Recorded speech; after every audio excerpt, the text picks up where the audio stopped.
네, 예수님 부활하셨습니다. 우리 하나님, 우리 예수님 부활하신 우리 주님께 영광의 박수 올려드립시다. 이 부활을 누리시기를 주님의 이름으로 축복합니다. 예수님의 부활 사건이 나의 사건 되시는 은혜 되시기를 주님의 이름으로 축복합니다. 네, 우리 옆에 분들에게 축복하며 인사합시다. 예수님 부활하셨습니다. 당신을 위해 부활하셨습니다. 나를 위해 부활하셨습니다. 네, 이 사실을 믿으시기를 주님의 이름으로 축복합니다. 감사합니다. 특별히 우리 또 지난 일주일 동안 우리 특별 새벽 기도회로, 우리 고난주간 특별 새벽 기도회로 많은 성도님들이 새벽을 깨우며 또 기도하러 오셨고, 예수의 고난의 수많은 그 여정과 이야기와 의미들을 들으셨습니다. 그 여정의 의미, 고난 속에 우리 주님께서 완성하신 사랑의 그 결과가 이 부활임을 믿으시기를 주님의 이름으로 축복합니다. 그 은혜의 감격 가운데 머무시는 우리 귀한 한국교회 성도님들 되시기를 다시 한번 주님의 이름으로 축복합니다. 감사합니다. 미국의 어떤 작은 교회였다고 합니다. 미국에 있는 아주 시골 마을의 작은 교회 목사님 두 분이 예배가 끝나자마자 이제 교회 밖을 뛰쳐나가서 마을 인근에 있는 지역에 있는 마을 외곽으로 달려 나갔습니다. 급하게 뛰어나가는 바람에 이 목사님들이 목회자 가운을 그대로 입고 나가셨대요. 목회자 가운을 그대로 입고 팻말을 들고 막 외곽으로 달려 나간 겁니다. 급하게 막 달려 나가서 팻말을 딱 드셨습니다. 팻말을 딱 드는데 내용이 뭐냐면 끝이 있으니 늦기 전에 돌아가시오라고 이렇게 적어 놓으신 거예요. 그걸 보고 시골이라 차가 잘 안 다니는데 한 차가 쌩 하고 지나가면서 그걸 보더니 딱 보니까 목회자 가운을 입고 그런 팻말을 딱 들고 있으니까 창문을 열고 욕을 막 하는 겁니다. 야, 이 예수 미치더라 막 이러면서 제발 우리 좀 그냥 냅두란 말이야 라고 막 소리를 지르며 욕을 하며 차를 쌩 하고 지나갔습니다. 쌩 하고 지나가자마자 차가 풍덩하고 물에 빠졌습니다. 그러자 목사님들이 서로 쳐다보면서, 두 분이 서로를 쳐다보면서, 목사님 아무래도 표지판을 교량 붕괴로 바꿔야 될 것 같아요 라고 이야기했다고 합니다. 네, 재밌으라고 한 얘기인데 이해를 못하신 걸로, 네, 끝이 있으니 돌아가시오 라고 적어놓고 사람들은 그거를 이해하지 못하고 교량 붕괴라고 바꿔야 사람들이 제대로 이해하겠다 라고 말하는 이 목사님들의 말을 그렇게 해석하신 분들의 이야기였습니다. 재미있으라고 하셨는데 재미가 없었든지 이해가 안 됐든지 둘 중에 하나로 보겠습니다.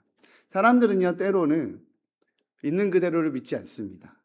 사실을 봐도, 눈으로 확인해도, 사실을 들어도 사람들은 있는 그대로 믿지 않아요.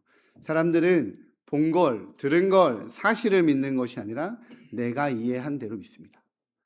내가 믿은 대로 믿어요. 내가 해석한 대로 믿습니다. 그것이 사랑이에요. 명확하고 합리적인 사고를 자랑하는 사회이지만 서로를 신뢰하지 않고 서로를 신뢰할 수 없는 시대가 사람들이 살고 있는 세상입니다. 가짜를 진짜처럼 믿고 진짜를 가짜처럼 믿어요. 이단들을 바라보면 어쩜 그렇게 가짜를 진짜처럼 믿는지 모르겠어요. 때로는 신앙생활을 오래 하신 성도님들을 볼 때 어쩜 그렇게 진짜를 가짜처럼 믿는지도 가끔은 모르겠다라는 생각이 들곤 합니다. 사랑하는 성도님들, 오늘 예수님이 부활하셨습니다. 이 사실이 진리가 되는 은혜가 있으시기를 주님의 이름으로 축복합니다. 그 사실이 나의 진리가 되기에 내 생을 바꾸고 내 삶을 바꾸고 그것이 나에게 온전한 기쁨 되시기를 다시 한번 주님의 이름으로 축복합니다. 그렇게 예수님께서는 부활하셨습니다. 그런데 예수님이 내가 부활할 거라고, 인자가 죽었다가 고난당하고 3일 만에 부활할 거라고 그렇게 이야기했지만, 제자들에게 말씀하셨지만 아무도 안 믿었습니다. 아무도 안 믿었어요. 그런데 오늘 본문에 보면 이제 믿기 시작하는 이야기가 나옵니다. 믿어지는 은혜를 경험하는 그 사건들이 오늘 본문에 나옵니다. 그 은혜의 이야기를 우리 오늘 확인하면서 그 이야기가 나의 이야기가 되는, 그 은혜가 나의 은혜가 되는 우리 성도님들 되시기를 다시 한번 주님의 이름으로 축복합니다. 예수님께서는 십자가에서 돌아가셨습니다. 십자가에서 보통 죽은 죄인들은 세 가지의 어떤 상황을 맞게 됩니다. 보통 독수리가 쪼아먹거나, 시체를 쪼아먹는 까마귀가 쪼아먹거나, 들개가 물어 뜯거나, 그게 십자가에 달린 대부분의 죄인들이 겪게 되는 환경이고 결론입니다. 그런데 사실 예수님도 그렇게 될 수밖에 없는 상황에 놓여져 있었는데 그것을 참아볼 수 없어서 예수님이 돌아가시고 나니까 의외의 권력자이자 의외의 부자들이 나서기 시작하죠. 예수님의 숨은 제자들 누가 나서죠? 아리마대 요셉이 나섭니다. 그리고 요한복음에 의하면 니고데모가 나서요. 예수님의 시신이 까마귀에 독수리에 들깨에 뜯어져 버리는 것을 참아볼 수 없어서 아리마대 요셉은 빌라도에게 찾아가서 예수님의 시신을 내가 내려서 장사를 지내도 되냐라고 요청을 합니다. 그리고 그대로 허락을 받아서 예수님의 시신을 내리죠. 예수님은 십자가에서 시신을 내리고 그의 몸에 박혀 있는 못을 빼내고 그의 몸을 피를 아마 덕지덕지 뜯겨져 나간 몸의 온 몸을 그래도 닦아내지 않았을까 싶습니다. 그리고 예수님의 얼굴을 붕대로 감싸고 예수님의 몸을 세마포로 최대한 감싸고 이제 예수님을 자신의 묘에 가족들과 함께 누리려고 했었던 그 크고 넓은 묘에 예수님을 장사합니다. 여러 개의 방이 있었던 큰 묘지만 아무도 사용하지 않았던 묘이기 때문에 아마 가장 깨끗한 장소, 넓은 장소 예수님을 그곳에 안치했을 것 같습니다. 그 새 무덤입니다. 예수님께서는 6월절 금요일에 3시에 돌아가셨습니다. 이스라엘 사람들은 당시 6시만 되면 아무것도 할 수가 없었기 때문에, 그리고 곧 안식일 전야 금요일이었기 때문에 이제 안식일이 시작되기 때문에 서둘러 유대 장례식을 3시간 만에 어쨌든 치러내야 되는 상황이었습니다. 그러니 예수님의 얼굴을 감싸고 수건으로 덮고 수건으로 돌돌 말고 그 예수님의 몸을 세마포로 가린 다음에 나름 가지고 있는 기름으로 예수님의 상처에 바르고 예수님을 그렇게 시신을 안장했을 겁니다. 아마 아리마대 요셉은 굉장히 서둘렀을 거예요.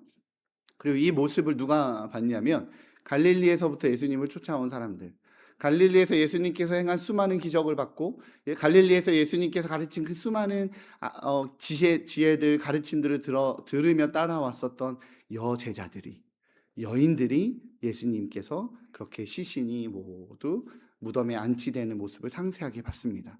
무덤의 생김새도 봤고요, 무덤의 구조까지 완벽하게 봤습니다. 무덤은 조금 높고 사람이 서서 들어갈 만큼 큰 무덤이었고 공간은 넓은 그런 무덤입니다. 그리고 예수님이 어디에 누워 계신지도 봤고 예수님의 상처가 세마포에 그렇게 두 건에 다 감싸지는 모습도 자세히 봤습니다. 그리고 마지막에 그 큰 무덤을 큰 돌로 쿵 하고 막는 장면도 봤고요. 그리고 군병들이 지키는 모습도 봤습니다. 예수님의 무덤의 특징이 뭐냐면 큰 공간이 큰 입구가 큰 무덤인데 그 입구를 큰 돌로 막아요. 이 큰 돌이 어떻게 생겼냐면 이렇게 둥글게 생겼지만 이 바닥이 평평한 바닥이 비스듬하게 이렇게 세워져 있는 거예요. 그래서 이렇게 굴리면서 무덤 앞쪽에 딱 들어가면 평평한 바닥에 턱 닿으며 무덤 문이 턱 닫히게 되는 그런 구조입니다. 그러니까 닫는 거는 몇 명이 밀면 이렇게 굴르면서 딱 닫혀요. 근데 바닥이 평평하기 때문에 여는 건 정말 여러 명이 붙어야 열 수가 있는 그런 무덤이에요. 그런 큰 무덤이 닫히는 것을 모두 봤습니다.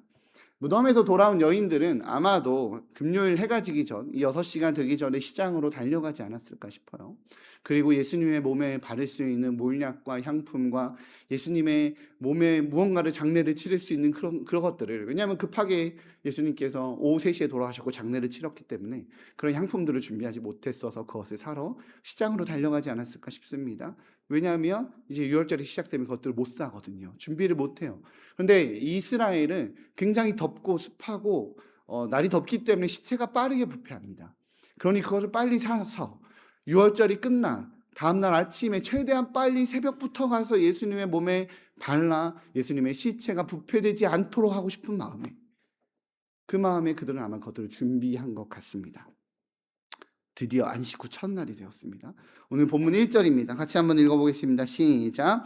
계명을 따라 안식일에 쉬더라. 안식 후 첫날 새벽에 이 여자들이 그 준비한 향품을 가지고 무덤에 가서, 제가 말한 대로 그날 새벽 아침에 6월절 날은 아무것도 할 수 없기 때문에 그 준비한 향품, 예수님께서 소천하시고 예수님께서 돌아가시고 그 짧은 시간 안에 향품과 몰량을 사서 준비해놨다가 아침이 되자마자 새벽이 되자마자 안식일이 끝나서 이제 움직일 수 있자마자 예수님의 무덤에 달려갑니다. 생각해보면 저는 이 여인들은 MBTI의 P가 아닐까 싶습니다. 대책이 없어요. 계획이 없습니다. 뭐 봤어요? 그 큰 돌 문으로 문이 닫히는 거 다 봤어요. 군인들이 거기 지켜서 예수님이 3일 만에 부활한다고 했기 때문에 제자들이 못 다가오게, 사람들이 못 다가오게 막는 거 다 봤습니다. 가서 사실 그 여인들이 할 수 있는 건 없어요. 해볼 수 있는 거 없습니다. 무덤이 다 닫혀 있는 거 봤어요. 그러나 그 여인들이 향품을 가지고, 몰약을 가지고 예수님의 시체가 조금이라도 부패되지 않게 하고 싶은 마음에 달려갔어요. 무슨 말이죠? 할 수 있는 게 있어서 간 게 아니라 가만히 있을 수 없어서 간 거예요. 무언가를 할 수 있다는 생각 때문에 간 게 아니라 가만히 그냥 있을 수가 없는 거죠. 내 사랑하는 주님을 그대로 둘 수 없어서 가서 그 무덤 앞에서 동동거리더라도 그래도 그 앞에 가지 않고서는 못 견딜 것 같아서 갔습니다. 근데 가서 봤는데 놀라운 걸 봐요. 뭘 보죠? 이 MBTI의 P께서 어떤 일이 가서 아무것도 할 수 없는, 대책 없이 일단 갔는데 가서 보니까 놀라운 일을 눈으로 보게 됩니다. 2절과 3절입니다. 같이 한번 보겠습니다. 시작. 돌이 무덤에서 굴려 옮겨진 것을 보고 들어가니 주 예수의 시체가 보이지 아니하더라. 아멘. 돌문이 굴려져 있었습니다. 사랑하는 성도님들, 때로는 인간의 계획, 저도 약간 J거든요. MBTI 약간 J인데 굉장히 잘 계획하고 뭔가를 짜고 이런 걸 좋아하는 편이지만 주님이 부르시면 우리가 대책 없이 하더라도 우리 하나님이 채우십니다. 할렐루야. 이 대책 없는 여인들 갔더니 돌문이 굴려져 있는 거예요. 이 돌문이 굴려져 있는 이 장면이 누가 옮겼을까요?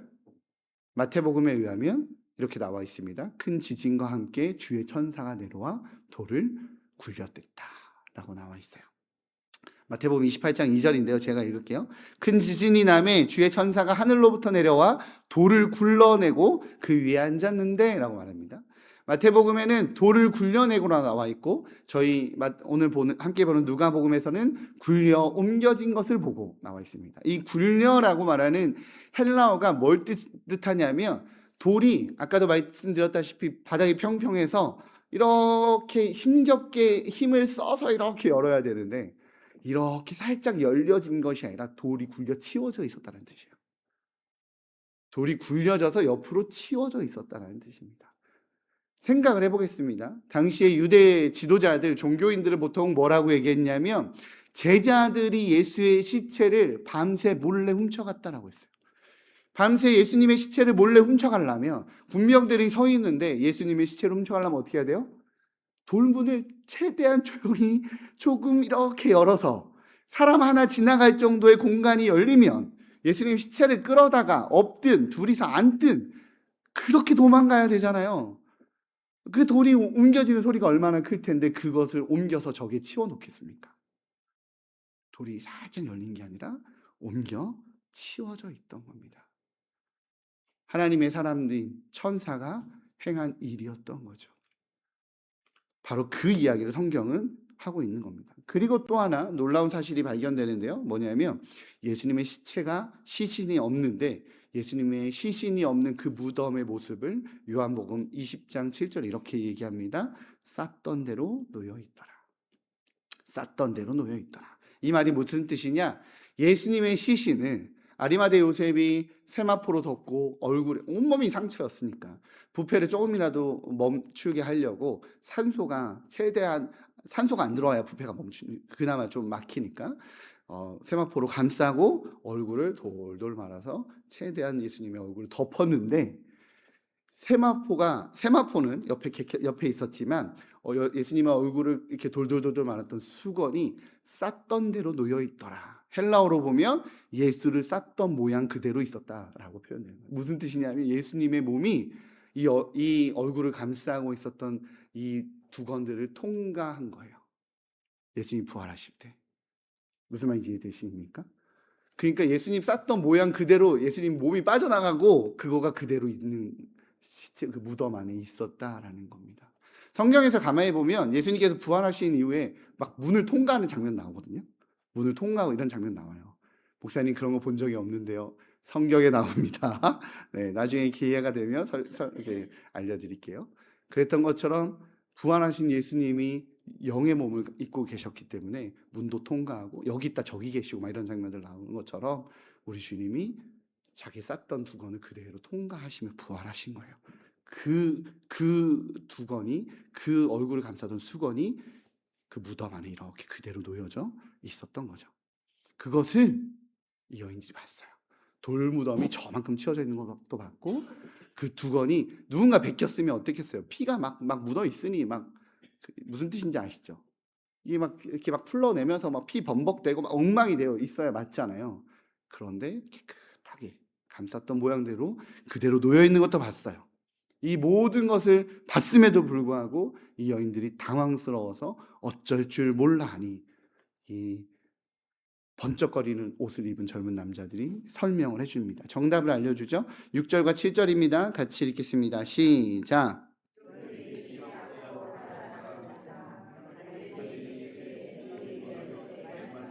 기억하라. 이르시기를 인자가 죄인의 손에 넘겨져 십자가에 못 박히고 제3일에 다시 살아나야 하리라 하셨느니라 한데. 아멘.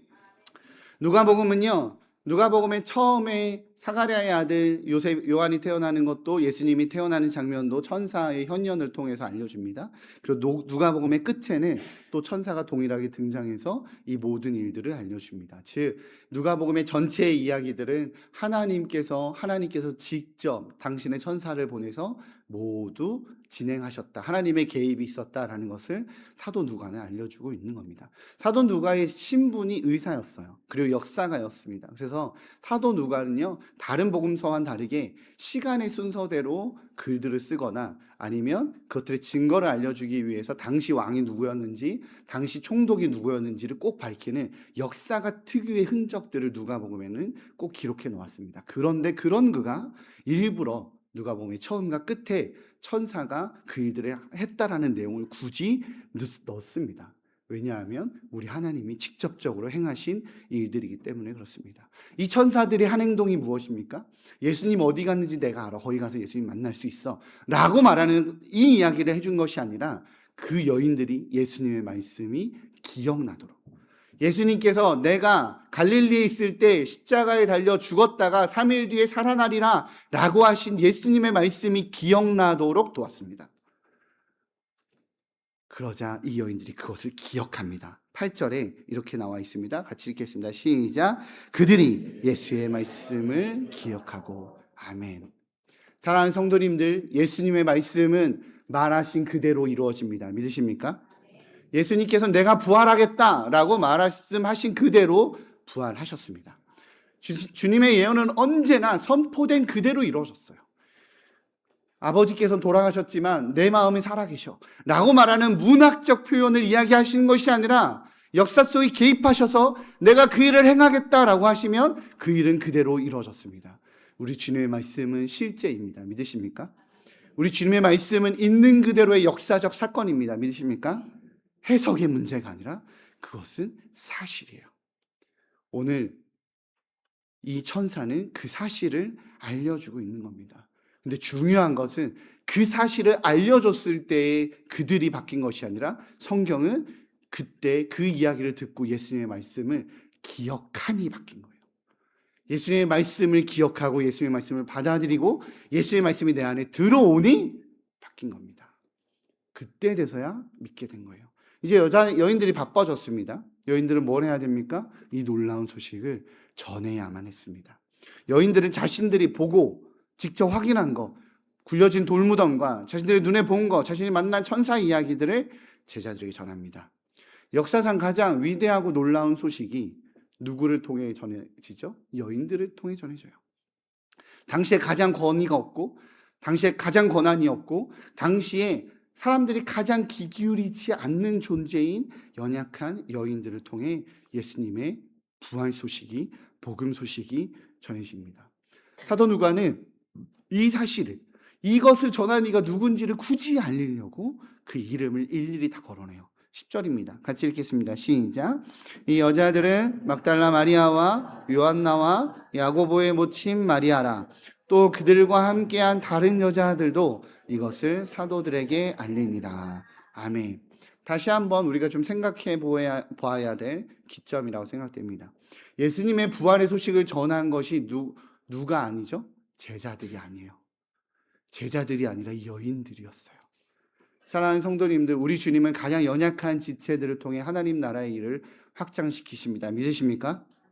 우리 주님은 사회적으로, 세상적으로 어떤 권력의 위치로, 어떤 자리로 갈 수도 없는 그 여인들을 통해서 하나님의 진리를 전파하게 하십니다. 왜요? 그래야 가장 순수하기 때문에 그래요. 제자들은 그 위치에 있지 않았어요. 예수님의 복음을 가장 먼저 전한 건 당시에 사회적 권위가 가장 없었던 여인들을 통해 그 복음이 전달됩니다. 그리고 놀라운 사실은 이 여인들을 통해 전달된 이 놀라운 지혜가, 이 놀라운 진리가 제자들에 의해 허탄한 말로 취급받아요. 우리 함께 보겠습니다. 11절입니다. 시작. 사도들이 그들의 말이 허탄한 듯이 들려 믿지 아니하나. 놀랍지 않습니까? 사도들은 이 여인들, 증인들의 말을 허탄한 것으로 치부하고 믿지 않아요. 본문 11절에 사용된 이 허탄한 말이라고 하는 헬라어는요, 레로스라고 하는데, 이 레로스는 정신착란으로 인한 무의미한 말이라는 뜻이에요. 즉 여인들이 정신착란을 일으켰다라고.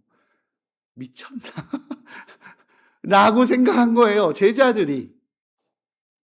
여인들은 천사들이 자기를 설득했듯이 자기들의 눈으로 본 것도 전했을 거고, 천사가 한 말도 전했을 거고, 자기들이 경험한 걸 전했을 겁니다.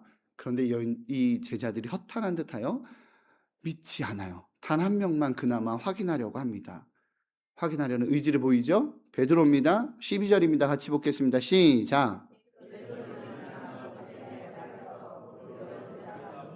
세마포만 보이는지라 그 된 일이 놀랍게 여기며 집으로 돌아가니라. 아멘. 그래도 나름 수제자라고 베드로는 무덤가로 달려갑니다. 무덤 안을 봅니다. 무슨 뜻이죠? 여인들이 본 걸 베드로도 본 거예요. 뭘 본 겁니까? 그 무덤 앞을 지키던 군병들도 다 사라졌어요. 왜 사라졌는지 이유는 모르겠지만 사라졌어요. 그것 자체도 놀라운데 돌문이 저만큼 치워져 있는 것도 봤습니다. 사람들은 너가 옮긴 거 아니야? 너가 훔친 거 아니야? 라고 말하지만 자기는 그런 적이 없거든요. 자기도 지금 놀라워요. 돌문이 저만큼 치워져 있습니다. 들어와서 봤더니 예수님을 감쌌던 그 수건이, 그 세마포가 그 자리에 그렇게 있는 것도 다 봤습니다. 피에 범벅이 되어 있어야 돼. 그것이 그대로 빠져나간 그 모습 그대로 있는 걸 다 봤어요. 그러면 베드로 뭐 해야 되죠? 성경이 뭐라고 표현되어 있어야 됩니까? 눈으로 봤잖아요. 확인했잖아요. 증거잖아요. 그럼 뭐라고 써 있어야 돼요? 믿었더라 라고 써 있어야 되는 거 아니에요? 근데 성경은 뭐라고 나오냐면 놀랍게 여기며 집으로 돌아갔다 라고 말해요. 베드로가 믿지 못한 거예요. 베드로가 신기하게 여기며 누가 옮겼나 라고 생각한 겁니다. 왜요? 요한복음에 의하면 베드로는 그 길로 어디로 가냐면 디베라 호숫가로 가요. 그 길로 디베라 호숫가에 가서 물고기 잡으러 갑니다. 예수님께서는 베드로에게 너가 닭 울기 전에 나를 2번 부인할 거야 라고 그 사실을 알려주며 베드로에게 그 고통의 순간에 눈을 마주치며 응원하면서 우리 주님이 베드로에게 하셨던 이야기가 있어요. 누가복음 22장 32절에 의하면 베드로가 너가 나 부인할 거다 라고 이야기하실 때 이렇게 이야기하셨어요. 그러나 내가 너를 위하여 내 믿음이 떨어지지 않기를 기도하였노니 너는 돌이킨 후에 내 형제를 굳게 하라 라고 우리 주님이 명령하셨어요. 너가 나 배신하고 부인하고 다 울기 전에 그 일이 있겠지만 내 말을 기억하고 형제들을 굳게 해라 라고 얘기했는데 예수님의 말씀을 기억했다는 베드로는 뭐 해야 했어요? 형제들의 믿음이 굳게 흔들리지 않게 되어지도록 그 일을 행했어야 했습니다. 그러나 베드로는 뭐 하죠? 디베라 호숫가에 물고기 잡으러 갑니다. 다시 자신의 옛날의 삶으로 돌아갔어요. 같은 것을 보았고 같은 소식을 들었고 같은 것들을 눈으로 확인했는데 여인들은 믿었고 제자들은 믿지 못했어요. 그것도 심지어 수제자라고 말하는 베드로도 믿지 못했어요. 왜 이런 차이가 생긴 것일까요? 그 정답을 오늘 성경은요, 예수님의 말씀을 기억했느냐 안 했느냐로 나뉩니다. 다시 한번 읽겠습니다. 오늘 본문 6절과 7절입니다. 같이 읽겠습니다. 시작. 여기 계시지 않고 살아나셨느니라. 갈릴리에 계실 때 너희에게 어떻게 말씀하셨는지를 기억하라. 이르시기를 인자가 죄인의 손에 넘겨져 십자가에 못 박히고 제3일에 다시 살아나야 하리라 하셨느니라 한데, 이 말씀을 8절에 보면 여인들은 예수의 말씀을 기억하고 라고 나와 있어요. 예수님께서 내가 죽었다가 3일에 살아날 거다 라고 말하는 이 이야기를 천사는 기억하라고 했고, 여인들은 기억합니다. 기억하니 믿음이 생긴 거예요. 같은 것을 보고 같은 것을 확인했지만 결국 믿음은 말씀에서 나는 겁니다. 할렐루야. 여인들이 갈릴리에서 하신 예수님의 말씀을 기억하니 믿음이 생긴 거예요. 반대로 제자들의 경우는 눈으로 봤지만, 내가 수지자라고 말하며 봤지만 말씀을 기억하지 못하니 믿음이 생기지 않아 디베라 호숫가로 가버린 겁니다. 1945년 미국 전역을 뒤흔든 젊은 두 천재 전도사가 있었다고 합니다. 한 명은 우리가 잘 알고 있는 빌리 그레함이고요. 또 한 명은 그의 친구였던 찰스 템플런이라고 하는 사람이었어요. 당시 사람들은 찰스 템플런이 굉장히 논리적으로 뭘 설명을 잘한다고 해서 찰스 템플런이 빌리 그레함보다 더 탁월한 설교가다라고 칭송하거나 칭찬하곤 했다고 합니다. 그런데 1948년경 템플런은 갑작스러운 회의에 빠지게 되었다라고 합니다. 그는 자신의 명석한 두뇌로 성경을 자기가 완벽하게 설명하고 논리적으로 증명하고 과학적으로 증명하고 싶어 했다라고 합니다. 그는 빌리 그레함에게 이렇게 이야기했다고요. 당시가 이성주의랑 과학주의가 막 일어날 때였거든요. 그때 이 템플러리 이야기합니다. 빌리, 자네는 너무 구식적이야. 이 지성인 시대에 어떻게 성경의 모든 말씀을 믿음으로만 해석하나? 증거가 부족하잖아. 그리고 1년 뒤 1949년 두 사람은 캘리포니아에 있는 어느 기도원에 모여서 둘이서 밤새 논쟁을 했다고 합니다. 템플러는 지성적인 증거, 과학적인 증거를 대라고 말하면서 논리적인 방법으로 빌리를 몰아붙였고, 빌리 그레함은 믿음의 영역으로 설명하고 논쟁하다가 결국엔 끝에 한계를 느꼈다라고 합니다. 그리고 그는 극심한 영적인 위기를 느끼고 숲속으로 그 순간 바로 들어가 통나무 앞에 무릎을 꿇고 성경을 이렇게 펼쳐놓고 하나님 앞에서 한 유명한 기도가 있습니다.